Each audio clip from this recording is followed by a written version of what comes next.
जय यीशु की। मैं हूं प्रियंका डामोर और आप देख रहे हैं रेडियो वर्दा शीर्षक की हिंदी सर्विस। कलीसिया समाचार में आप सभी का स्वागत है। कलीसिया समाचारों में प्रमुख है, पोप फ्रांसिस ने इंडोनेशियाई कैथलिकों से आस्था, एकता और करुणा को अपनाने का आग्रह किया। पोप फ्रांसिस ने इंडोनेशिया में अंतर धार्मिक बैठक के दौरान गहन धार्मिक सद्भाव का आह्वान किया। पोप फ्रांसिस ने पपुआ न्यू गिनी में मिशनरियों को प्रेरित किया।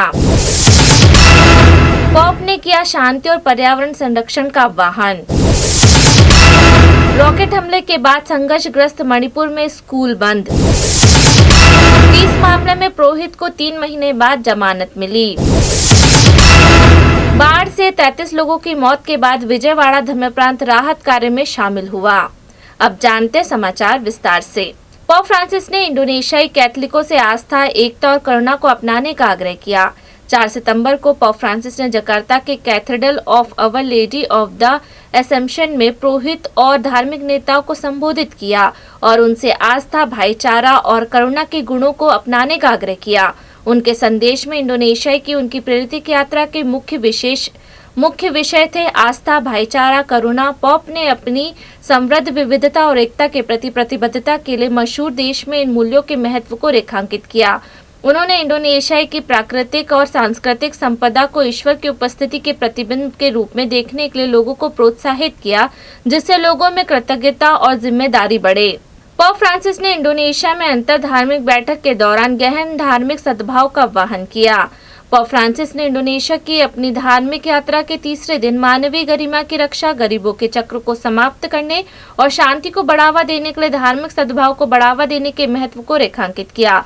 पोप ने 5 सितंबर को जकार्ता में मस्जिद में एक अंतर धार्मिक बैठक में भाग ले रहे कैथलिक धर्म, इस्लाम, बौद्ध धर्म, हिंदू धर्म, कम्युनिस्टवाद और प्रोटेस्टेंटवाद के प्रतिनिधियों से बात करते हुए उन्होंने उनके प्रति प्रतिकूल परिस्थितियों के बीच दोस्ती, देखभाल और पारस्परिक बंधन विकसित करने के लिए घनिष्ठ संबंध बनाने का आह्वान किया। उन्होंने कहा, ये रिश्ते हमें दूसरे से जोड़ते हैं, जिससे हम एक साथ सत्य की खोज करने, दूसरों की धार्मिक परंपरा से सीखने और अपनी मानवीय और आध्यात्मिक जरूरतों को पूरा करने के लिए एक साथ आने के लिए खुद को प्रतिबद्ध करते हैं।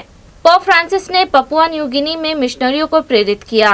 क्रिश्चियनों की मदद करने वाले मैरी के तीर्थ स्थल पर भावपूर्ण बैठक में पोप फ्रांसिस ने पपुआ न्यू गिनी और सोलोमन द्वीप के बिशपों, पुरोहितों, उपयाजकों, समर्पित व्यक्तियों, सेमिनरियन और कैटेचिस्टों को संबोधित किया और उन्हें साहस, उपस्थिति और विकास की आशा के साथ अपने मिशन को जारी रखने के लिए प्रोत्साहित किया।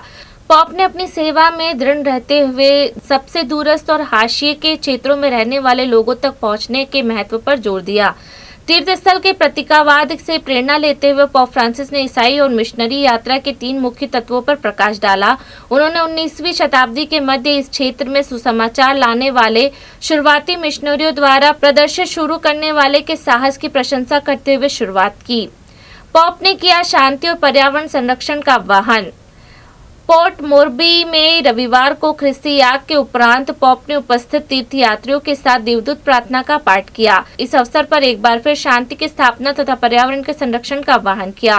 देवदूत प्रार्थना से पूर्व उन्होंने पपुआ न्यू गिनी के लोगों के लिए मां मरियम के संरक्षण की आर्त याचना करते हुए कहा, पवित्र कुंवारी मरियम परिवारों की एकता को मजबूत करे, युवाओं के सपनों को सुंदर और साहसी बनाए, बुजुर्गों को सहारा और सांत्वना दे तथा बीमारों और पीड़ितों को सांत्वना दे। रॉकेट हमले के बाद संघर्षग्रस्त मणिपुर में स्कूल बंद। विद्रोहियों द्वारा रॉकेट हमले में एक नागरिक की मौत और 6 अन्यों के घायल होने के बाद अशांत मणिपुर में 7 सितंबर से स्कूल बंद करने का आदेश दिया गया। मणिपुर में 1 साल से भी ज्यादा समय पहले मुख्य रूप से हिंदू, मैतेई बहुसंख्य और मुख्य रूप से ईसाई कुकी समुदाय के बीच लड़ाई छिड़ गई है। तब से संघर्ष जारी है, जिसमें पहले से मौजूद समुदायों को जातीय आधार पर विभाजित कर दिया गया है। स्थानीय सरकार के एक नोटिस में कहा गया कि छात्रों और शिक्षकों की सुरक्षा के लिए राज्य के सभी स्कूल 7 सितंबर को बंद रहेंगे। एक दिन पहले एक विद्रोही समूह ने राज्य के विष्णुपुर जिले में रॉकेट दागे थे। इस हमले में स्थानीय पुलिस ने कुकी उग्रवादियों को बताया था। पुलिस के एक बयान में कहा गया कि हमले में 68 वर्षीय व्यक्ति की मौत हो गई और 6 लोग घायल हो गए।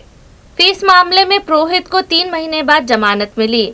जबलपुर धर्मप्रांत के कैथलिक पुरोहित पर स्कूल फीस बहुत ज्यादा वसूलने का आरोप है, लेकिन उसने कथित तौर पर 3 महीने से ज्यादा समय तक पुलिस से बचने के बाद गिरफ्तारी से पहले जमानत हासिल कर ली है। मध्य प्रदेश राज्य उच्च न्यायालय की जबलपुर पीठ ने 5 सितंबर को फादर सीबी जोसेफ को अग्रिम जमानत दे दी। जबलपुर डायसिस के विकार जनरल फादर डेविस जॉर्ज ने कहा, फादर जोसेफ जबलपुर के उन 4 पुरोहितों में शामिल है जिन पर पुलिस ने स्कूल फीस से अधिक वसूली का आरोप लगाया है। नवीनतम न्यायालय के निर्णय के साथ सभी 4 आरोपी पुरोहितों को जमानत मिल गई है। अन्य आरोपी पुरोहित में father John Walter, SCG Wilson और अब्राहम शामिल हैं।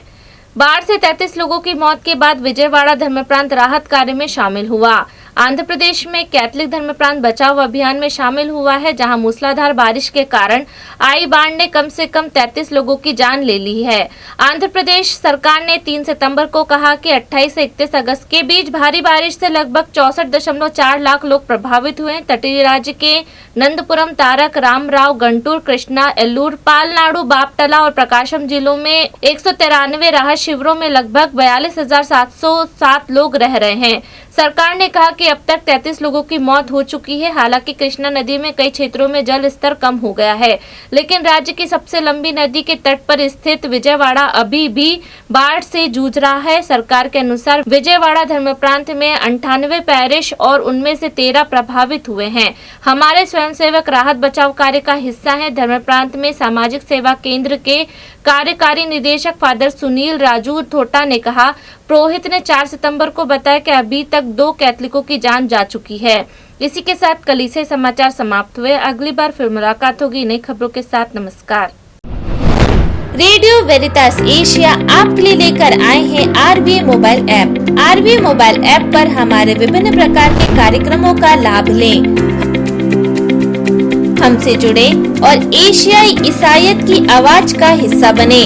आज ही ऐप स्टोर एवं प्ले स्टोर से RVA मोबाइल ऐप डाउनलोड करें।